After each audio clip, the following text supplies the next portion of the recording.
Hi all, I'm Anakorn from Tong Hua Labs. We are a new Thai SP, and our company is based in Bangkok, right here. Today I would like to talk about us becoming a Thai SP and our journey, and also a little bit more about the data market in Thailand, right? A little bit about us. So we are a tech R&D team operating under Tong Holding Public Company Limited. We are a listed holding company based in Bangkok, Thailand, with over 60 years of history in the finance and media industry. And right now we are leveraging our deep experience in the media to get into cloud storage and AI sectors with Filecoin under our initiative called TH Cloud. So before I get into our journey, I would like to give a brief overview of the data market in Thailand in general. One of the reasons why we got interested into Filecoin, because we look into the public cloud market in Thailand, and we realized one point that many of the large public cloud provider in Thailand, they don't have a region here yet. Right, so that was why we got interested in Filecoin 2 to 3 years ago. But right now, many of the public cloud just started announcing that they will invest data center in Thailand. This includes like Google, AWS, Microsoft, Equinix, etc. So we kind of need to be fast, because if they come, it will be very even harder for us to compete with them. Because right now we still have the local advantage, because they don't have a dedicated cloud region here. So these are some of the few reasons that we summarize, and we think that why these big public cloud company wants to come invest into Thailand. I think one is the strategic location. We are central in the Asian region, and then we are close to Cambodia, Laos, Malaysia, Vietnam, etc. And then we are quite a neutral country, so we are good in terms with China and as well as the US. Stability and security. We don't have any disasters here, and then we have a very good IT infrastructure. Actually, we have one of the fastest internet speed. There is a survey on this. We are in the top 10 lists, and then very good 5G network. Rising demand as well. The internet penetration here is around 85%, and over 70% of our population are on social media. And there are also investor incentives from the Bank of Thailand. Next is the general data market in Thailand right now. So we have Microsoft, AWS, Huawei, Google, etc. But as I mentioned, if you go into Azure right now and go to you want to rent a VPS or something, there isn't Thailand region. These are some of the industries in Thailand that has the most data market share. So from finance, IT, healthcare, government, media, entertainment, and then others. Next is the Thailand blockchain ecosystem. We are a very blockchain friendly country, so we can buy crypto. It is legal to buy crypto in Thailand. Very easy for Thai people to buy from local exchanges. We can connect directly through our bank's accounts. And then many of the local Web3 projects focuses primarily on GameFi and metaverse, and there are trends towards RWA, real-world assets, tokenization. There are actually a real estate company here that tokenize their real estate stuff into the blockchain. And one thing that is very interesting is that if you look on the top right, the number of non-NFT users in selected countries back in 2021, we were top 1 back then. So Thai people, they like to play games and they like to buy NFTs, and because we are our art and culture abundance country. So yeah. And then the top bottom left shows like we are very into games as well. So we have a lot of gamers, 38 million out of our around 17 million in terms of total population. Our government has some incentives as well. They are very open towards blockchain. And recently, like 3 months ago, I think it was back in August, there was some policies to incentivize Thai game producers to produce more games, and then you get rewarded with gamers will get rewarded with tokens, and then you can use that tokens to claim money from the government. And then that is something very, very interesting. And then they are also pushing digital wallet. And then one of the soft power of Thailand is actually like art and culture. We will have like Muay Thai, food, etc. So they are looking to push these, and then yeah, as you can see here, like they're trying to push it into NFTs and stuff. So yeah, that's pretty much it for the overview the data market in Thailand. So I just want to explain more about how we got into Filecoin. So as Paul mentioned, we started off by participating into ESPA. We knew Filecoin already through IPFS and P2P, but then we got deep into Filecoin through ESPA. And then after that, we participated in DESPA, which focuses more on the Field Plus deals. From our perspective, these accelerator programs, they were great in getting people into Filecoin. We were interested back then, but these accelerator programs, they focus a lot on the supply side, like getting SPs to onboard the ecosystem. What we think was lacking was that there weren't much focus on the demand side, on how we onboard data onto the ecosystem. So I think it could be like one marketing campaign or something, or could actually be a source of income for the foundation as well. If they could launch like an enterprise storage client accelerator program that pretty much accelerates storage clients to start that data onto Filecoin, that could be like incentives, discounts, or some some companies, tech companies, they have like training programs and people pay to become certified. Yeah, I think that is one source of revenue as well.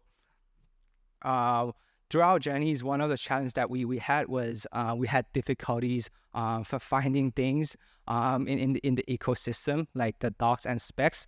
Some were not updated.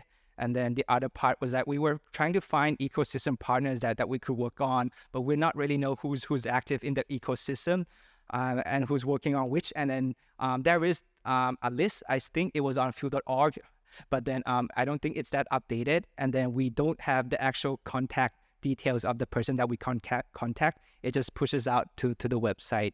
And then many of the tools and projects, we're not sure if they're actively maintained right now. So one problem we had was we were trying to seek someone who could remote seal for us to cut down our capex, but we do not know who to contact. And then we did try to contact through Slack, etc. But then the pricing are very different, and we're not sure what's a good pricing in it, what's a good market price. The other problem we had was like the data prep tools were not well maintained, so we're not sure if we should still use them or which one should we use. There are lots of tools in the ecosystem. We feel it's a little bit fragmented. So it would be good if there is like a unified interface, especially those that are like web UI tools, right? If everything is in one place, it would be easier for us to use, because right now we have to remember like lots of links and this does that, and then there are like many overlapping features. I'm thinking like if there's like a project, like, and then it's kind of like a Filecoin UUI tooling project something, and then there are a plugin feature that people can plug in and add parts to that interface. I think that would be very, very useful. And then that could be like plug-in marketplace for the toolings as well. Okay, so after we learned about Filecoin, we needed to buy hardware, right? We realized that the hardware in Thailand, it's quite expensive compared to like China due to our not so good supply chain infrastructure. I wouldn't say it's bad, but compared to China, it's not good enough. So this makes us not very hard to be competitive in the Asian market. Anacor, can we actually talk raw numbers on that? I remember the quotes. It's the tier one equipment, right? Supermicro and Dell. Yeah. Even here is 30% more. I think I remember it being about 30% more. So, PC1, just call it a 1U box, 512 gigs of RAM, new, is 30% more.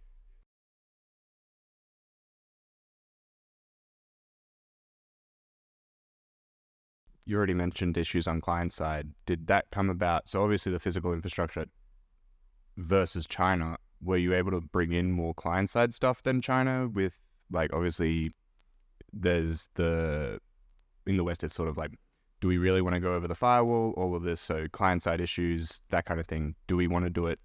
Whereas here, you wouldn't have those issues that China has for client side deal making and all of that. were you able to offset that increase in hardware with actual deals or? Yeah, I think we would. That is why one thing is we wanted to sell. That there is demand because we did try to sell to the local people, and then by us being in an SP here, right, there is advantage to that because many of the enterprises, they want to store their data into the Filecoin ecosystem, but the problem we're having right now is that we don't have enough tools for us to you know, for enterprise to use so that we can sell the storage because the storage and retrieval isn't good enough. And right now the good toolings are all on ramps, right? And then, but then with on ramps, if the problem with on ramps is that on ramps, they buy storage from SPs, and then from that perspective, we are not competitive compared to like other SPs. We cannot go as low as the other SPs that are like in Vietnam or like in China or like elsewhere. So that is one problem that we're having. Just use a raw number. I mean, he cannot sell wholesale at $2 and make money. Yeah. We cannot go very low compared to like those big miners. So that is a problem. I think it's just, let's circle back to that. Yeah. Because there are, this is really good. This is an interesting number here as well. If anybody's aware of like what it costs in North America for a 6 kVA handoff, it could be $1,000 to $1,500. It's right at about 1,200. It's about 40,000 baht per rack, right? 40,000 baht. 40,000 bahts. You can get cheaper, but so $1,100 for a 6 kVA handoff, full tier 3 facility, about an hour from Bangkok, right? Yeah, there are city centers. City center, right? Bandwidth costs are higher. They're about $3 to $5 per megabit, right? It's about $5,000 for find one ISP that can go around $2 per megabit. So it is more cheaper than China on the bandwidth. Data center costs are 30% more than It's China. pretty much the same as Hong Kong, I would say. Really? Yeah. For the data center cost. Yeah, for the data center right. cost. But bandwidth is cheaper. Yeah, it's pretty much the same, I think. It's not, Where are you buying in Hong Kong? It's really expensive in Hong Kong. But then Vietnam, like you can go check the electricity price. I think we are more expensive than Vietnam and then China as well. But how does that facility compare in Vietnam? I have never seen a data center in Vietnam. I've seen a data center in Thailand. So yeah, I just generally think like the quality is much higher in Thailand for IT services compared to other ASEAN nations, correct? Yeah. Except for maybe Singapore, right? Singapore is a lot more expensive. Crazy expensive, right? But also you've got Equinix and you've got tier 4 facilities, right? So well, Charles, that's why you're here, right? I mean, keep going. Yeah, and the other problem we have with on-ramps is that we want to use on-ramps, but then we talk with a few on-ramps, but then like we have some customers that want to onboard, but then it needs to go through on-ramps. But the problem with on-ramps is that the data that goes through on-ramps, they get split to many of the SPs, and then why would we send data to them and then split to other SPs as well, and maybe it does not go to our SP. So that is one problem that we are having. Yeah, I think selling wholesale is ruled out. I think his end goal was to basically look and feel like a franchise, like his own business, which I like to call a franchise, Filecoin SP, whatever you want to call it. But he's got his own team, he's got his own brand. You have reach and breadth just within the Thailand, economy to be able to sell this, but to be able to wrap it all in one box and just hit the ground running with basically a SaaS demo, assuming all the hardware is configured properly, he's not been able to achieve that yet because we don't have the grade of tooling that he needs. Yeah, and there's no other way to say it. Yeah, enterprise they want to see something. They want to see that data being stored and stuff. But Nextcloud did not fit the bill. Like we've talked about this. Like I know OC configured Nextcloud, but Nextcloud only gets you so far. And the other problem we had was fuel accessibility challenges. So fuel is not listed in the local market, so it needs we need to go through many steps to get fuel. Right, one is the easiest way is to go OTC, but if you're doing a lot of that, there could be some problems. And then the regular way is to go use local exchanges. You get USDT out from the local exchanges. You put that to a foreign exchanges, and then you buy fuel there, and then you get fuel out. right? And then you do the same to get the money back into the company sheets, right? And then this process, we have to pay like lots of transactions fees going from exchanges to exchanges. So that is one problem that we're having. It would be good actually if we could get few listed in the local exchange. I think it will boost on the adoption really well. Yep. Well, we have two lenders in the room. So what's the solution here from an OTC side, right? I mean, you're sitting on millions of fill or hundreds of millions, we don't know. But,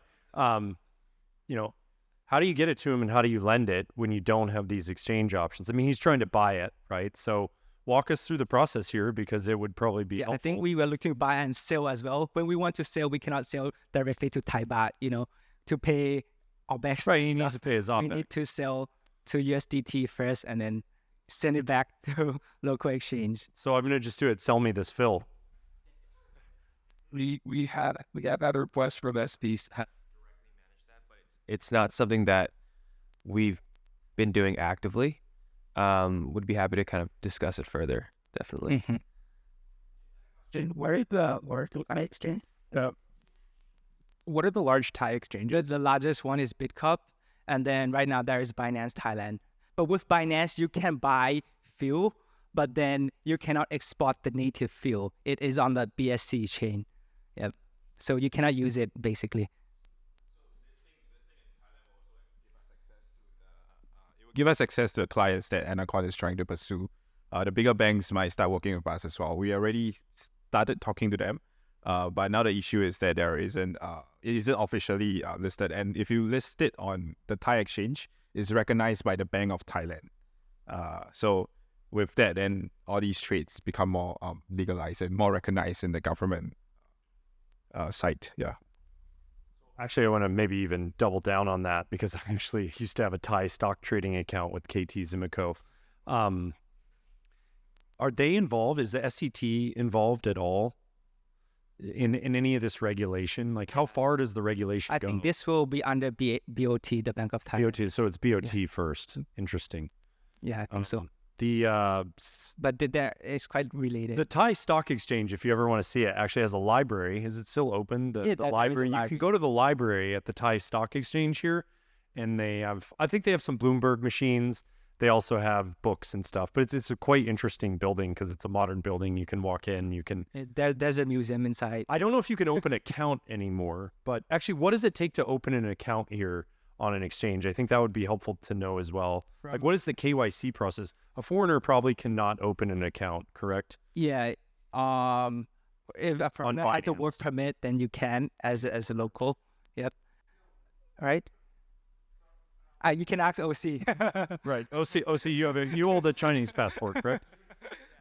So if you have get a work permit and you apply in the BitCup, right? And you cannot do that, and they will not apply for your application because you need to provide some identified welfare certificate, such as a work permit or in your country some taxi report, something like this. I'm pretty sure that if you have Thai work permit, you can apply to use the local exchange as the Thai. Yes, and then the other problem we had was that because I feel that the price goes ups and down, right? And then our capex, opex, it's all in fiat. So we are looking for few financing options that could provide SPs with greater financial stability. And we've had discussions on this regarding state stablecoin. So I think that is a good thing. But then in Thailand, we cannot use crypto. To pay stuff, it's not okay according to the regulation, but we can buy crypto. So I don't know if that will fix the problem. And then the first client that we're looking to sell is actually ourselves, because we feel like if we cannot sell to ourselves, right, we cannot sell to others basically. And these are all of the data that we're trying to onboard. These are data from our own group of companies. We have some media archives. So we publish a local newspaper for over 60 years. We got interested in Phil because we thought that we want to preserve this data onto Filecoin, and that we feel there could be like cool business model that we could benefit from preserving all of these data. We used to run radio station as well. we have a call center operation, and then we wanted to, back up all of our voice logs into Field. But right now we are using the YStar hardware. It has backup integration with S3. So, but we cannot, get into Field right now. And also there are privacy issues. There are also apps that we wanted to integrate. And right now we are also deploying our own cluster, object storage cluster, MinIO, in our company server room. We are looking to offload some of the storage, if possible, onto Filecoin to lessen down our costs. But it's just not feasible for us, economically feasible for us right now. Because if we're looking to store like company data or stuff, and then we need our own data, and we need to start unsealed sector, and then start sealed sector by Field, and then the maintenance is have a very high overhead as well. It will be very, very challenging for us. And then cost-wise, it's just not economically okay. And then lastly, we have some private cloud running inside through the Synergy NAS hardware, and we wanted to back up to Field. So we wanted to be able to integrate to Synergy Hyper Backup. Yep. So I don't know how much time I have left, but I'm going to skip this. I think what we needed more in the ecosystem is that we wanted more tools to help SP sell storage to data clients, because right now we do not have enough toolings. I think we need more toolings to support SP basic operation. We need to make onboarding data work and retrieval easy, and also we need more data market dashboards, so we as an SP knows what's going on in the ecosystem, what people are charging, the price and stuff, so we can know more about what are the demands, and then we can easily tackle the market.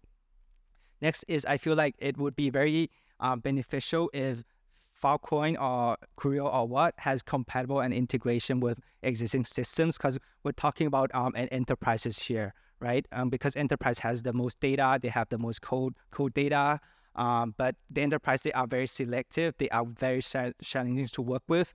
They have existing systems already, they are not new to the storage space.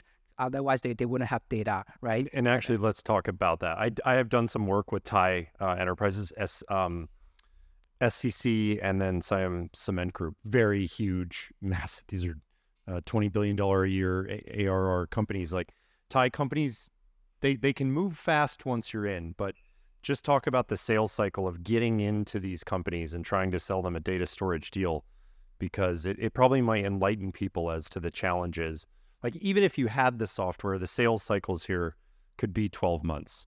Yeah. But they are very loyal. That's the one thing I will say, is like they're very loyal to their vendors here in Thailand. I think like when we stay, we stay. Pretty much like that. Stay. That's right. Yeah. You could say that in Thai. I can't remember it. But then we need to make it easier for them to switch, right? Because enterprise, the system they have is connected to many of the systems, and then if we replace one of them with Filecoin, we have to make sure that it will work with the other parts of their systems as well, right? So I think it will be very important to be S3 compatible, because many of the systems are S3 compatible, and we have to, instead of developing new software all the time, I think it would be better if we, instead of developing new ones, we integrate with existing ones. So let's say like we Nextcloud or like FileZilla, which many of the enterprise are using. I think it would be very easy, because many enterprises are still using like FTP, right, through the FileZilla client in Thailand.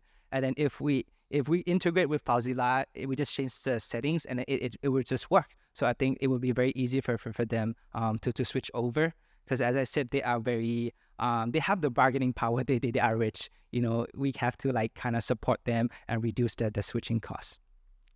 Last, I would say we need more toolings to show Filecoin through value proposition to data clients. The one value proposition that I think, and then as a few clients also agree, is that that differentiate from normal storage is the PRORAP, like the proof of storage, right? But then right now we cannot prove to clients that. So if there are more UI or tools that help us prove that, I think that will be very beneficial.